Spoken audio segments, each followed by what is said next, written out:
अस्सलाम वालेकुम students, this is Ahmad Shafi from Mirchawalas. अच्छा, अब इस वीडियो में आप सबके लिए और हमारे जो हुकूमती इदारे हैं उनके लिए भी एक बड़ा लम्हा फ़िक्रिया है।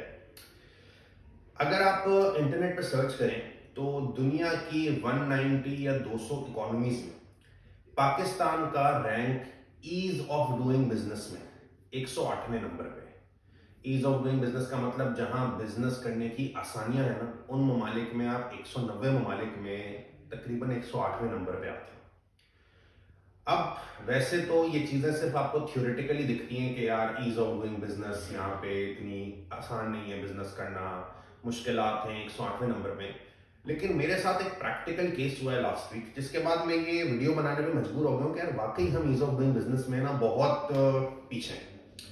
अच्छा, अब हमारे तमाम ऑडियंस जानती है कि हम लोग एक एसीसीए का इंस्टीट्यूशन है और हमारी सर्विसेज पाकिस्तान के अलावा दुनिया की 60 प्लस कंट्रीज में जाती हैं। अच्छा, जब हम 60 प्लस कंट्रीज के अंदर सर्विसेज ऑफर कर रहे हैं तो ऑब्वियसली वहाँ से हमें स्टूडेंट्स फीस ट्रांसफर करते हैं या हमारी जो भी वो प्रोफेशनल सर्विसेज देते हैं उसका अमाउंट ट्रांसफर करते हैं। अच्छा, यूजुअली अमाउंट ट्रांसफर करने के लिए हम उनको अपना बैंक अकाउंट देते हैं, मिर्चावाला सब ऑफ अकाउंटेंसी का, और उसमें वो ट्रांसफर कर देते हैं। ये सिलसिला चलता रहता है। लेकिन कभी कभार हमें स्टूडेंट्स फ्रॉम आउटसाइड पाकिस्तान ये कंप्लेन करते हैं कि यार आपके कंपनी अकाउंट में जो है ना वो पेमेंट ट्रांसफर नहीं हुई, तो क्या इसको कोई और ऑल्टरनेट है? तो हम उनको कहते हैं यार वैसे आप कंपनी अकाउंट को प्रेफर करें, लेकिन अगर कोई बहुत बड़ी अमाउंट नहीं है तो आप जो है वो हमारे पाकिस्तानी अकाउंट में, जो हमारा पर्सनल अकाउंट है, उसमें भेज दें। तो रिसेंटली एक स्टूडेंट है हमारा फ्रॉम मॉरिशस।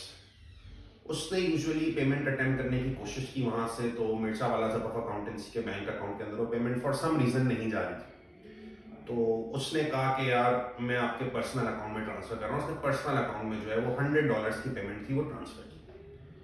अच्छा, अब आप लिटरली यकीन करें कि वो $100 की पेमेंट उसने ट्रांसफर की है लास्ट ट्यूसडे, और आज जब मैं ये वीडियो बना रहा हूँ तो this is next week Wednesday, यानी कि 8 डेज हो गए।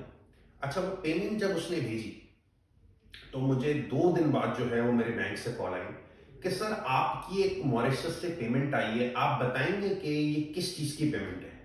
तो मैंने उनको 3-4 मिनट की कॉल पे एक लंबी चौड़ी एक्सप्लेनेशन दी कि भाई ये हमारा बिजनेस है, उसमें आनी भी थी इसलिए हमने उन्होंने कहा ठीक है, आप अपने बिजनेस का सबूत दे दीजिए। हमने उनको बिजनेस का सबूत दे दिया कि हमारी जो है वो एक फर्म है, रजिस्टर्ड फर्म है, वो दे दी। उसके बाद उन्होंने नेक्स्ट मुझे 1-2 दिन बाद फिर नहीं पेमेंट आई, फिर मैंने उनको ईमेल की तो कहने लगे हाँ आप अपना ज़रा रजिस्ट्रेशन सर्टिफिकेट दे दीजिए, वो दे दिया। फिर उसके बाद एक आध दिन गुजर गया तो तीसरे दिन उनकी कॉल आई कि आप जो है वो बच्चे के नाम की इनवॉइस दे दीजिए। ठीक है, इनवॉइस भी उनको जमा करा दी भाई कि यार इनवॉइस है।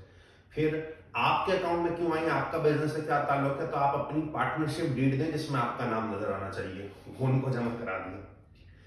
कल उनकी मेरे पास कॉल आई कि यार बच्चे से आपकी कोई एडमिशन वगैरह से रिलेटेड फीस पे कोई ईमेल्स सर्कुलेट हुई हैं या कोई व्हाट्सएप चैट्स हुई हैं, तो उनका सबूत आप दे दो। उनका उनको प्रिंट आउट निकाल दिया, और आज वेडनेसडे है, 7-8 दिन हो गए, वो पेमेंट अभी तक अकाउंट में क्रेडिट नहीं हुई, इतने डॉक्यूमेंट देने के बाद।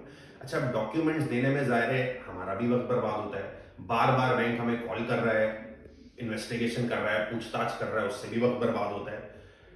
अब मैंने खैर कल एक महफिल के अंदर अपने दोस्तों वगैरह की में जिक्र किया कि भाई यार ये देखें आप किस तरह से जो है वो पेमेंट, तो कह रहे यार बहुत सारे फ्रीलांसर्स जिनका काम ही यही है, उन्होंने इस चीज से परेशान होके कुछ ना कुछ सेटिंग्स कर ली हैं कि बाहर कंपनीज इनकॉर्पोरेट करवा ली हैं, वहां वो पेमेंट ले रहे हैं स्टूडेंट्स से, पाकिस्तान वो पैसे आने ही नहीं दे रहे, कितनी खजल खुआरी है। तो मैं ये सोच रहा था कि अगर पब्लिक का एक मेजॉरिटी शिफ्ट इधर ऐसे ममालिक की तरफ हो गया जहां वो कंपनी इनकॉर्पोरेट करके डायरेक्टली वहां पे पेमेंट लेंगे और यहाँ के बैंकिंग चैनल में पेमेंट नहीं आएगी, तो हमारे मुल्क के लिए कितना बड़ा नुकसान है। यानी कि जो पेमेंट्स मुल्क में आ रही है, आप सीधी सी बात है कि अपने इन एक्शन से खामखा उस चीज को जो है वो डिस्करेज कर रहे हैं। तो लोग मजबूर हो रहे हैं कि इतनी खच्चर ख्वारी से बेहतर ये है कि कहीं और कंपनी खुलवाओ, वहां पेमेंट ले लो, तो पाकिस्तान के तो इकोनॉमिक सिस्टम में वो पैसे ही नहीं आएंगे। और इस चीज में किसी का नुकसान नहीं है, जो बंदा काम कर रहा है उसको पेमेंट मिल जाएगी, जो भेज रहा है उसको किस तरह पेमेंट मिल जाएगी, लेकिन इवेंचुअली इसमें जो नुकसान है वो हमारे मुल्क का है। तो इट्स हाई टाइम कि ये बैंकिंग इंस्टीट्यूशंस, अगर इनको स्टेट बैंक की तरफ से ये ऑर्डर्स हैं, तो वो या जो ये पॉलिसीज बना रहे हैं उसको सोचें कि आप खामखा में कैपिटल की फ्लाइट को इनकरेज कर रहे हैं कि यहाँ से कैपिटल मूव हो जाए, रादर देन आप इनकरेज करें कि कैपिटल मुल्क में है। Thank you.